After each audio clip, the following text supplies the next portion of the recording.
Have you ever felt like an uncomfortable rush or pressure or discomfort and you're not too sure where it's coming from? In this video, we're going to explore the very potent and powerful connection between the mind and body and how becoming a witness to this and experimenting with this can change everything. There can be this very intense sense of urgency and pressure that kind of creeps up for seemingly no reason. Sometimes I ask myself, is it because I have certain family members that are very much busybodies? Maybe I inherited this. Is there belief patterns and conditioning and programming that I have adopted in my time that has caused me to kind of move along quicker, more urgently than what I'm doing in the present moment? I've been on a really big Joe Dispenza bender, as I keep calling it. He goes so in depth with understanding the mind-body connection and rewiring the brain.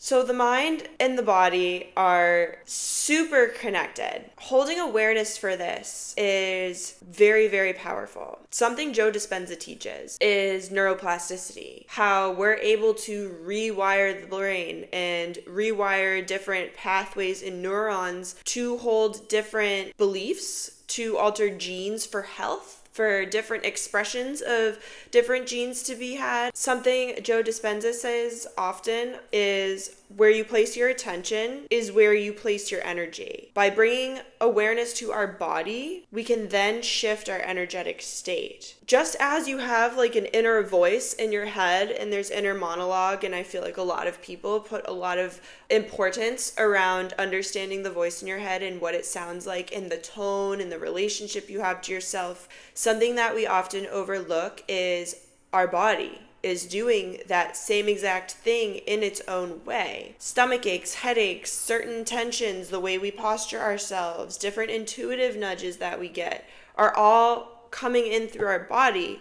And just as negative thought patterns can create negative sensations in the body, the opposite is true. Positive thought patterns can create positive sensations in the body. So I ask you, what does your inner voice sound like? What types of emotions does it evoke in your mind and then get expressed in your body? What does this connection feel like inside of you? Another key importance here, regulation. Being in your body to then observe the mind, which is something that Dispenza dives into in a lot of meditations.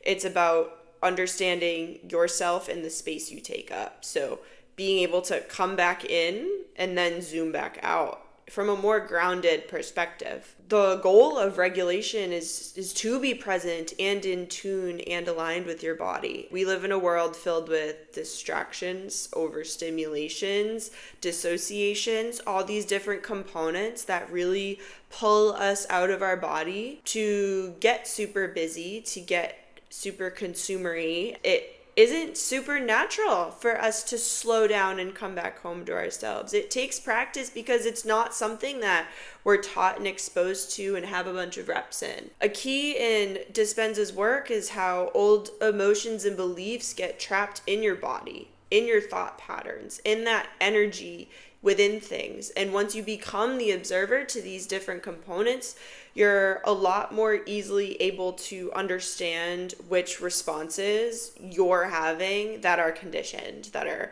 a habit, whether it's a negative thought pattern, a positive thought pattern. You can observe the entire spectrum of this. It's not always just about excavating the negative and the dark stuff and reframing it. It's also about celebrating the wins and observing your progress through it, acknowledging where you already have strengths and you're doing things accordingly and in an aligned and appropriate space. He has a teaching that he says in his meditations too. It is that you must become greater than your body, greater than your environment, and then greater than time. So being able to come back home to your body, then to be able to observe it, and not allow those physical sensations to get so up into your mind, influencing your mind then. And then being able to take it out there and say you're not your environment, you're not where you came from, the stories, the beliefs, the cultures, any of that. And then you're not bound by time. You're not in a rush to get things done, and you're not too far behind to get it done. It's not too soon or too late to do any of it. The light bulb moment I had today with all of this is the difference and relationship of subconscious reprogramming and nervous system regulation. And I am no expert on this matter. However, in understanding why I was getting so antsy earlier and tapping into my body, which is something for me is easier to do than to tap into my mind because I'm very aware of my body, just naturally very physically sensitive. I noticed I was feeling that antsiness in my body, so I tended to it. I said, okay, what do you need? What's going on? And then I realized all of the pressure building in my head was being expressed to my body. And my body was almost giving me that tip. Hey, take a look at what's going on up here. I'm a side effect of that. We are affecting each other in that way. So I immediately went to my nervous system. How do I take a breath and understand that I'm calm and safe here? In calming and slowing my body down, I was then hearing my mind so clearly. And then I can slow my mind down, the subconscious reprogramming, the questioning the beliefs, the inner child work, the reparenting, restructuring, disseminating the old beliefs, and nourishing the new ones. I'm no expert in either of these. Like I said, this is all just based off what I read and what I work through and experience on my own, knowing that my physical vessel has its own wisdom. It is so deeply intertwined with the mind, and it is communicating with my brain in ways that I'm not consciously aware of. And I've been someone heavily enjoying and indulging in subconscious reprogramming and figuring out the thoughts and reframing them and challenging beliefs and choosing new ones and releasing outdated ones. Not noticing that a lot of that heavy lifting could have been maybe simplified by checking in with my body. Not everything has a deep and serious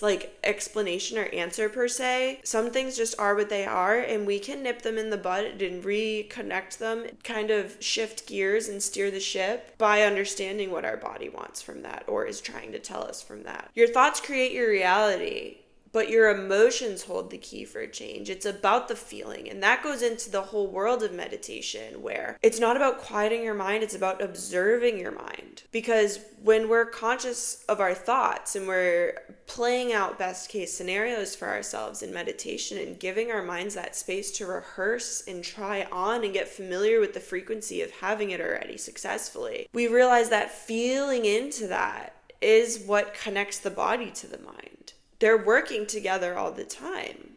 They're creating these emotions and beliefs and structures and influencing them without us necessarily noticing. So carving out that time and space and awareness to allow yourself to try on the feeling for size with your body, reframe the thoughts and ideas behind it with your mind, and sit in that space of regulation and harmony, in being in sync with your mind and your body. That's where big transformation lies. With that transformation, it calls for focus. The quantum field, Joe Dispenza's teachings, my experience recently, it all kind of ties in together.